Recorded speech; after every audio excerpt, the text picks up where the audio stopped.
Avez-vous le cœur lourd aujourd'hui? Êtes-vous au milieu d'une tempête si violente que le simple fait de respirer semble être un effort monumental? Peut-être faites-vous face au silence assourdissant de vos prières qui semblent non exaucées, au poids d'une déception qui vous a laissé briser, ou à la lassitude d'un combat qui n'en finit pas. Dans ces moments, la louange peut sembler être la chose la plus illogique, voire la plus hypocrite à faire. La question résonne en nous. Comment puis-je louer Dieu quand tout s'écroule autour de moi? Comment puis-je chanter sa bonté quand la douleur est ma seule compagnie? Pourtant, la Bible nous présente une vérité radicale, un secret spirituel d'une puissance inouïe. La louange n'est pas seulement une réponse à la bénédiction, elle est une arme dans l'épreuve. Elle n'est pas le fruit de nos circonstances, mais une déclaration de foi en celui qui est au-dessus de nos circonstances. Le roi David, dans le psaume 34, nous donne la clé. Je bénirai l'Éternel en tout temps. Dans les minutes qui suivent, je vous invite à un voyage. Nous n'allons pas ignorer votre douleur, mais la porter au pied du trône de la grâce. Ensemble, nous allons apprendre à prier non pas malgré nos épreuves, mais au travers d'elles, pour transformer nos murmures en louanges et notre désespoir en une espérance inébranlable. Avant que nos lèvres ne formulent une prière, il est essentiel que notre cœur saisisse un principe fondamental. La louange n'est pas basée sur ce qui nous arrive, mais sur qui Dieu est. C'est un acte de foi qui déplace notre regard de la taille de nos problèmes à la grandeur de notre Dieu. Le psaume 34 n'a pas été écrit dans un palais, dans le confort et la paix.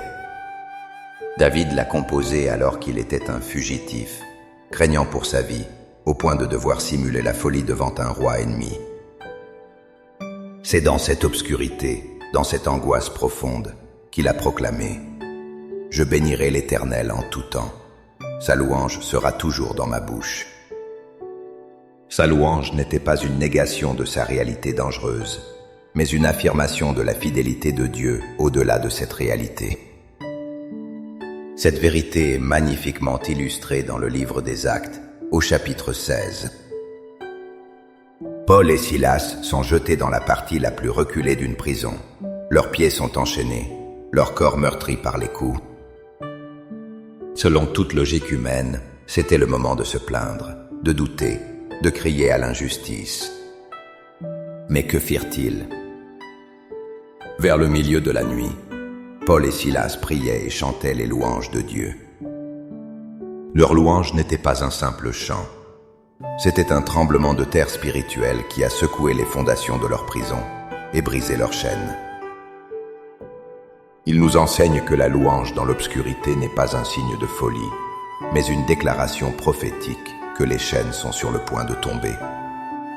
Ainsi, notre prière aujourd'hui n'est pas une demande pour que nos problèmes disparaissent, afin que nous puissions louer, mais une déclaration de foi que Dieu est digne de louange, même au milieu de nos problèmes, et que c'est cette louange même qui a le pouvoir de changer notre situation. Maintenant, avec cette assurance que notre Dieu est digne de louange en toutes circonstances, élevons nos cœurs et nos voix vers lui.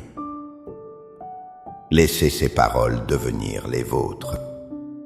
Priez avec toute l'honnêteté et la sincérité de votre âme. Père éternel, Dieu de toute bonté et de toute consolation, je viens devant toi aujourd'hui, non pas avec un cœur léger, mais avec un cœur honnête. Tu vois la tempête qui fait rage en moi et autour de moi. Tu connais le poids de mon fardeau, la profondeur de ma tristesse et l'étendue de mes craintes. Mon âme est abattue et ma voix peine à formuler des chants de joie. Mais je viens à toi, car tu es mon refuge et ma forteresse. Seigneur, je fais le choix conscient de déposer à tes pieds le fardeau écrasant de mes circonstances. Je renonce à la tyrannie de mes sentiments, qui me disent que tu es loin et silencieux. Je renonce à la logique humaine qui prétend que la louange n'est que pour les jours de soleil et les saisons d'abondance. Je me libère de la pression de devoir tout comprendre. J'abandonne mon besoin de contrôle et je te remets mes peurs, mes déceptions, mes questions et mes douleurs. Aujourd'hui, je choisis de ne pas être défini par mon épreuve, mais par ton identité. Père, au milieu de ma confusion, je proclame que tu es le Dieu souverain. Ma situation ne t'a pas surpris? Tu es assis sur ton trône, et rien ne peut ébranler ton règne. Je te loue parce que tu es plus grand que mon problème, plus fort que mon adversaire, et plus sage que mes doutes. Père, au milieu de ma douleur, je proclame que tu es bon. Comme le dit le psalmiste, goûtez et voyez combien l'Éternel est bon. Même si mes sens spirituels sont émoussés par la souffrance, je choisis par la foi de déclarer ta bonté. Je me souviens de tes bienfaits passés, de toutes les fois où tu m'as secouru, et je m'accroche à la promesse que ta bonté ne faillit jamais. Père, au milieu de mon sentiment de solitude, je proclame que tu es près de moi. Ta parole déclare que l'Éternel est près de ceux qui ont le cœur brisé, et il sauve ceux qui ont l'esprit dans l'abattement. Je te loue, non pas parce que je te sens, mais parce que ta parole est vraie. Tu es ici, avec moi, dans cette prison, dans cette maladie, dans ce deuil. Tu ne m'as pas abandonné. Père, au milieu de mon angoisse, je proclame que tu es mon libérateur. Tout comme tu as délivré David de toutes ses frayeurs, je crois que tu me délivreras aussi. Ma louange n'est pas une acceptation passive de ma souffrance, mais une déclaration de guerre contre les ténèbres. C'est l'expression de ma confiance que la victoire finale t'appartient. Apprends-moi à chanter dans la nuit, en sachant que l'aube de ta délivrance approche. Par la foi, je reçois maintenant ta paix qui surpasse toute intelligence. Je reçois la force de continuer à te louer, non pas parce que tout va bien, mais parce que tu es bon en tout temps. Je te remercie car ma louange est une arme spirituelle qui fait taire l'ennemi et ouvre les portes des cieux. Je choisis la louange comme mon style de vie. Au nom puissant et glorieux de Jésus. Amen. Cette prière n'est pas une fin, mais un commencement.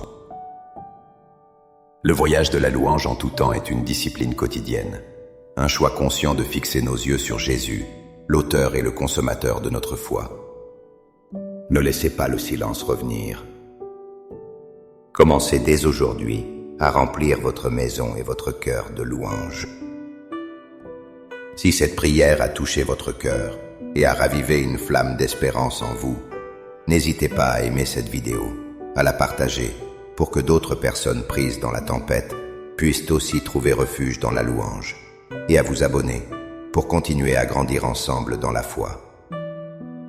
Pour sceller votre décision de faire de la louange votre arme de prédilection, écrivez dans les commentaires la déclaration de David qui est maintenant la vôtre. En tout temps, je bénirai l'Éternel. Chaque déclaration est une ancre pour votre âme et un encouragement pour les autres. Que la grâce du Seigneur Jésus-Christ soit avec votre esprit. Soyez bénis et marchez dans la victoire que la louange vous donne. À bientôt.